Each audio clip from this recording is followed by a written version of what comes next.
terkait dengan pengadaan Chromebook ya, yang nilainya, anggarannya sekitar 9,9 triliun lebih, ya hampir 10 triliun. Kabar terbaru soal dugaan korupsi masih muncul di media mainstream kita ini. Yang paling baru soal pengadaan laptop di Kementerian Pendidikan zaman menterinya Bung Nadiem Karim. Dan mau tahu berapa potensi kerugiannya? Diperkirakan tembus sampai 9,9 triliun rupiah. Dan itu menteri di zaman kepemimpinan Jokowi. Dan masyarakat semakin curiga, apakah ini ada transaksi, apakah ini ada jual beli, apakah ini ada kong kali kong. Sehingga seorang koruptor semakin tidak takut untuk melakukan tindakannya, kriminalnya untuk merampok uang rakyat. Tidak ada gunanya bicara soal korupsi. Lawang hampir tiap hari kasus-kasus korupsi malah terlihat nggak capek, nongolnya itu nggak capek, terus terkuak. Dan dalam 5 tahun periode kedua Jokowi, entah sudah berapa ratus triliun duit rakyat digarong, dirampok di setiap kementerian. Dari Kementerian Pendidikan, Agama, BUMN, Kelautan, Sosial, dan sebagainya. Semua hampir terlibat korupsi. Kominfo dan sebagainya.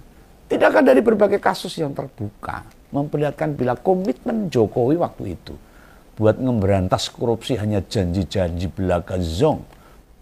Lihat saja Jokowi, Gibran, kelompok relawan, apalagi para pendukung mereka, penjilat dan para pemujanya. Belas tidak merasa terbebani dengan kasus apa saja yang berhasil diungkap kejaksaan.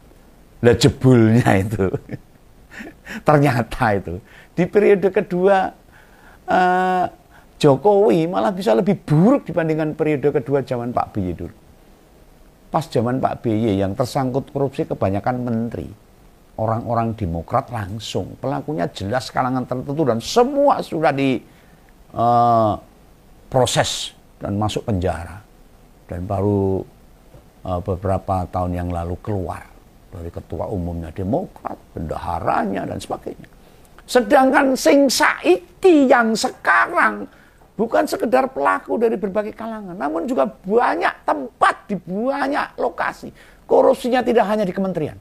Itu tandanya di periode kedua Jokowi meminimalisir pengawasan atau jujur diawasi belas dijarno wae. Nah ini kecurigaan masyarakat. Dijarne apa ikut?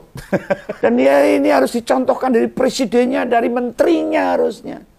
Nah kalau sudah kementeriannya korupsi, gimana rakyatnya? Gimana institusi itu di bawahnya, di tingkat provinsi, kabupaten, dan kota? Apa terus naik maling duit rakyat? Bukan Jokowi langsung loh, berarti dia nggak salah. Dia sebagai presiden bertanggung jawab atas keberadaan berlangsungnya pemerintahan Indonesia. Ya menurut Kawan justru malah kesalahannya tambah besar itu sebagai seorang presiden. Maka munculnya OZZRP. Itu bukan korupsinya Jokowi, tetapi ketika dia memimpin banyak kementerian yang terlibat korupsi, dia harus bertanggung jawab. Mengapa begitu? Soalnya sistem pengawasan, monitoring, pencegahan korupsi tidak berjalan sebagaimana mestinya. Iya. Salah satu tugas pemimpin itu bukan saja menjalankan realisasi program, visi misi, tetapi termasuk di dalamnya berupaya meminimalisir penyelewengan, ya, menyelapkan, menjaga aset-aset negara ini supaya tidak dirampok. Lo kok malah melu? Ini tidak menuduh loh. Kenyataannya seperti itu. Bisa jadi pembiaran kejadian berbagai korupsi disebabkan pikiran kepala negara saat itu konsentrasi menyiapkan Gibran sebagai wakil presiden. Sehingga apapun ditempuh. Dengan ngubek-ubek MK, dengan mengubek-ubek MA, dengan ngubek-ubek KPU dan cawe-cawe. Akhirnya pengawasan kepada aset-aset negara. Kabinetnya, bawahannya, pada yang delajik ngerampok uang rakyat ora konangan. Nah, apa lalu bila pelakunya bukan presiden, dia tidak berhak menanggung apapun. Ya harus turut bertanggung jawab Jokowi itu. Ketika hampir semua kementeriannya terlibat korupsi. Dia sebagai pemimpin, dia sebagai presiden, membawai semua kementerian di kabinet, tanggung jawab. Seakan-akan tidak punya tanggung jawab apapun ketika dia menjabat 2 periode sebagai presiden. Hah? Apa kita tidak mau belajar? Masih mendukung orang macam-macam seperti ini yang selalu merasa tidak ikut bertanggung jawab dalam menyelamatkan duit rakyat dimanapun keberadaan. Dan kita ini secara tidak langsung merasakan. Tetapi bagi penjilat pemuja nggak mau tahu. Hah? Akhirnya apa anggaran untuk pembangunan? Sesuatu untuk subsidi bagi rakyat semakin berkurang, semakin tidak ada. Bantuan-bantuan untuk orang miskin. Banyak PHK, kemiskinan meningkat. Dan itu tidak mau bertanggung jawab sebagai pemimpin 2 periode. Masyarakat nggak paham, kenapa ini? Kok bisa loh mentalnya tidak ada kepedulian atau merasa emosi, merasa gregetan duit gede yang bisa membantu meningkatkan kesejahteraan rakyat dicolong ugal-ugalan sama para pejabat, dan itu di kementerian kebanyakan yang menjadi tanggung jawab presiden sebagai kepala negara. Menteri itu kan pembantu presiden. Kenapa bosnya nggak tanggung jawab? Jawabannya cuma, ya saya nggak tahu, kenapa tanya saya? Ini piye? Lo memang ngurus negara sebesar Indonesia ini tidak mudah, butuh waktu dan proses panjang.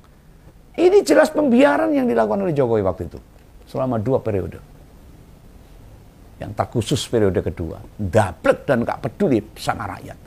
Yang dipikirkan hanya kepentingannya sendiri dan kepentingan keluarga. Menjadikan anak-anaknya pejabat. Pertanyaannya penting yang bisa diajukan. Kenapa periode pertama korupsi jarang terjadi? Dan di periode kedua Jokowi, kayak waktu buka puasa, tiba-tiba, opo wae dimplok, kolu kabeh. Ya kolak pisang, ya gorengan, kurma, sudukan, cilok, sebarang kalir dimplok. Sampai mau subuh, wetenge jeblos ini. Ugal-ugalan. Ramai tagar adili Jokowi, ini dugaan kasus korupsi yang seret nama Jokowi dan keluarganya. Tagar adili Jokowi menjadi sorotan di berbagai kanal media sosial selama beberapa hari terakhir. Tagar tersebut digunakan oleh para warganet di akun X atau Twitter untuk mendesak aparat berwenang agar menegakkan hukum terhadap Presiden ke-7 RI Joko Widodo atau Jokowi. Sebelum tagar adili Jokowi viral di dunia maya, sejumlah unjuk rasa untuk mengusut tuntas isu-isu yang diduga menyeret nama Jokowi dan keluarga secara serentak dilakukan di berbagai daerah pada hari Jumat 7 Februari 2025. Salah satunya adalah Aliansi Rakyat Menggugat yang melakukan demonstrasi di depan Polda Metro Jaya demi menuntut pengusutan pelanggaran hukum di era pemerintahan Jokowi termasuk kasus dugaan korupsi keluarganya. Lantas apa saja daftar kasus dugaan korupsi yang sempat menyeret nama Jokowi dan keluarga? Berikut Tempo merangkum beberapa di antaranya. Pertama, tambang nikel mantan Gubernur Malut.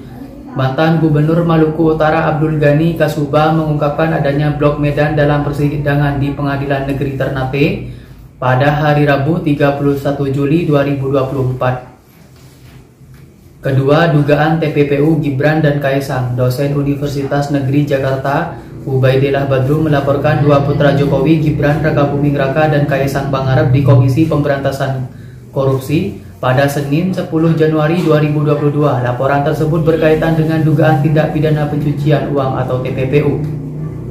Ubaidillah menjelaskan kejadian itu bermula pada 2015 saat ada perusahaan yaitu PT SM yang menjadi tersangka pembakaran hutan serta sudah dituntut oleh Kementerian Lingkungan Hidup dan Kehutanan senilai 7,9 triliun. Namun dalam perkembangannya lanjut dia Mahkamah Agung hanya mengabulkan tuntutan sebesar 78 miliar. Ketiga, dugaan kasus pemerasan di Kementan. Mantan Menteri Pertamina Syahrul Yassin Limpo menyebut nama Jokowi dalam persidangan dugaan korupsi di kementeriannya. Dia menyatakan bahwa kebijakan ketika dirinya menjadi mantan merupakan tidak lanjut instruksi Jokowi, termasuk menarik uang dari bawahan lantaran krisis pangan akibat COVID-19 dan El Nino.